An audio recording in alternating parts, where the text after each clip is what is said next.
안녕하세요. 정신분석의들 락강 세미나 11 강의 두 번째 시간입니다. 오늘은 1장 파문의 1장 3번부터 나가도록 하겠습니다.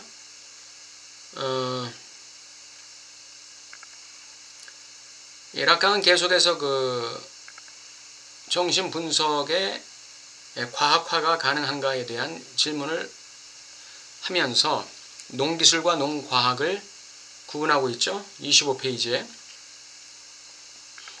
농기술은 하나의 장에 의해 규정되는 것이고, 하나의 대상에 의해 규정되는 것이고, 농과학은 하나의 장에 의해 규정된다. 이렇게 얘기했는데, 농기술이라는 것은 하나의 실천으로서의 농학이죠. 그리고 농과학이라는 거, 이거는 개념으로서의 농학이라고 말할 수 있겠습니다. 이렇게 얘기하면서 자크락강은 하나의 확실한 차원, 즉 공식화의 차원을 등장시킬 수 있다, 이렇게 얘기했습니다. 이 공식화의 차원이라는 건 결국 정신분석의 근본 개념과 일맥상통하는 그 말이라고 할 수 있죠. 개념들을 공식화한다. 그래서 지금 락강은 프로이드의 정신분석의 근본 개념들을 지금 공식화하려는 작업을 이 책에서 하고 있는 것이죠.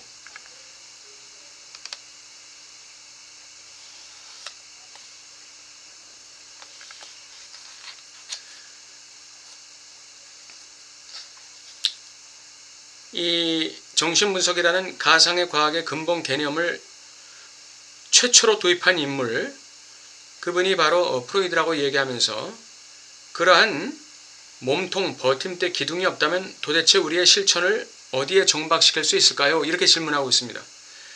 다시 말해서 프로이드가 정초한 이 정신분석의 근본 개념들을 떠나서 우리가 정신분석 실천이라는 것을 어떻게 할 수 있느냐 하는 것이죠. 마치 배가 닷에 줄을 매지 않으면 아무데나 떠내려가는 것처럼 정신분석의 실천이라는 것도 프로이드가 만든 근본 개념들에 정박해야 된다, 이런 얘기죠. 그래서 그것이 공식화될 수 있는 부분이고, 이것이 바로 우리가 분석 실천을 수행하는 하나의 기준이 될 수 있다, 이렇게 얘기하는 것입니다.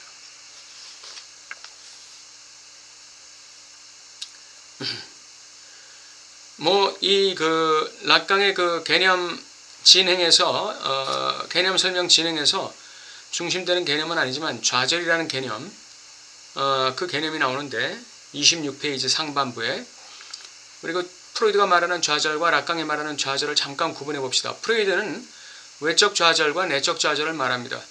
외적 좌절이라는 것은 나의 리비도의 만족을 방해하거나 거부하거나 가로막는, 그래서 나의 리비도의 만족을 불가능하게 만들므로써 오는 정서 상태, 이게 이제 좌절인데, 이 좌절의 경험이 내재화될 때 비로소 내적 좌절이 된다, 이렇게 얘기합니다. 그러니까 외적 좌절과 내적 좌절을 나누는 것이죠.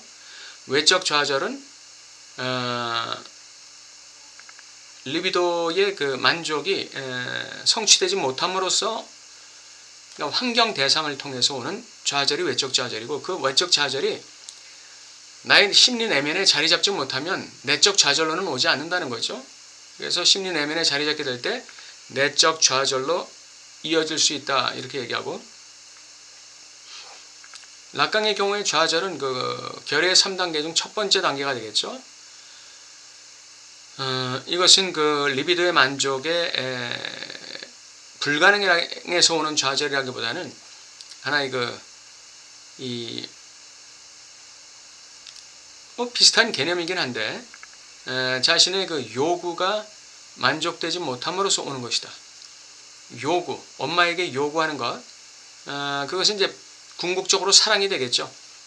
젖을 달라고 해도 물질로서의 젖이 아니라 사랑으로서의 요구가 엄마에 의해서 잘 채워질 때 요구가 달성되는데, 그렇지 않게 되면, 사랑이 오지 않으면 그 요구가 좌절되는 것이죠. 그 좌절이 바로 결여의 첫 단계고, 그 좌절을 통해서 아이는 오이디푸스 거세로 들어갈 수밖에 없는 일방 통로에 놓인다 이렇게 얘기합니다.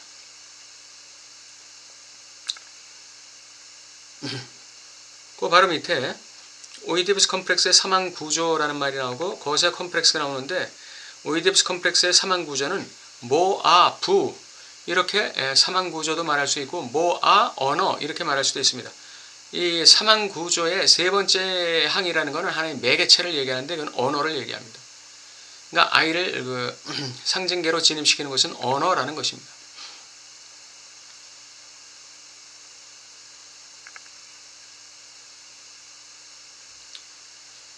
락강은 26페이지 마지막에 그 무언증의 예를 들면서 무언증이 치료된다 할지라도 그 무언증이라는 그 환자의 증상이 말하는 욕망을 파악하지 못하면 그것은 정신분석이 아니다 이렇게 얘기합니다.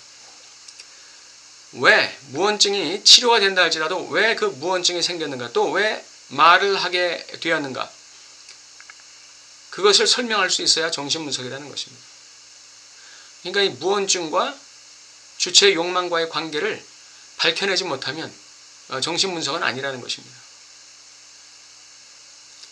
27페이지 두 번째 패러그래프이 얘기하는 것은 욕망과 언어의 관계입니다. 히스테리자는 말을 하는 운동을 통해서 자신의 욕망을 표출한다 이렇게 얘기합니다. 말하는 운동 자체를 통해 자신의 욕망을 구성한다. 이게 히스테리증자예요. 히스테리증자는 말을 통해서 자신의 욕망을 표현하는데 그 히스테리증자의 특징은 자신의 욕망이 만족되지 않은 상태를 계속해서 유지하려고 하는 것이 히스테리 환자의 궁극적인 욕망이죠. 자신의 욕망이 만족되는 것을 원치 않는 것이죠. 계속해서 불만족 상태가 돼야만 욕망을 계속해서 유지할 수 있기 때문에 자신의 욕망을 불만족 상태로 유지하려는 근원적인 욕망이 있다. 그것이 히스테리 환자의 욕망이라는 것이죠.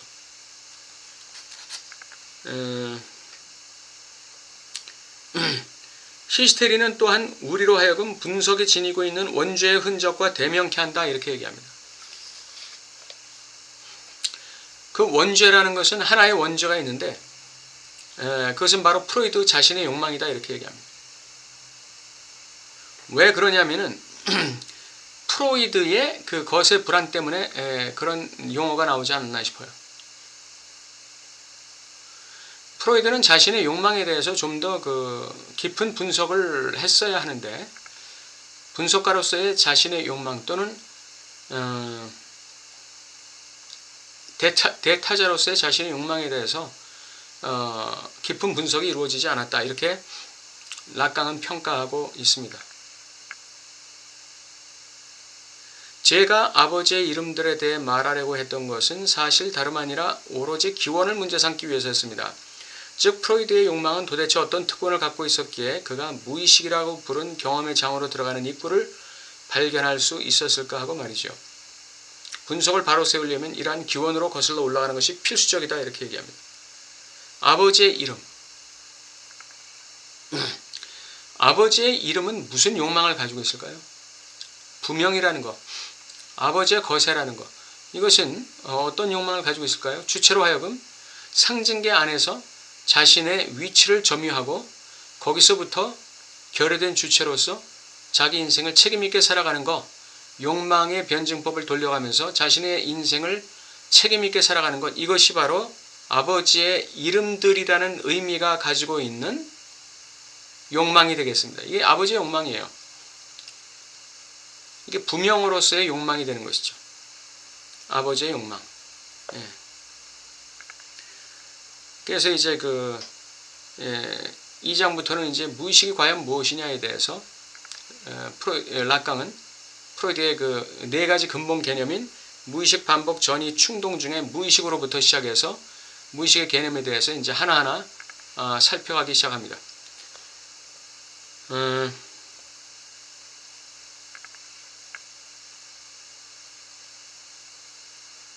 네, 오늘은 여기까지 하겠습니다. 다음 시간에는 2장 무의식과 반복에서 2장 프로이드의 무의식과 우리의 무의식을 나가도록 하겠습니다. 감사합니다.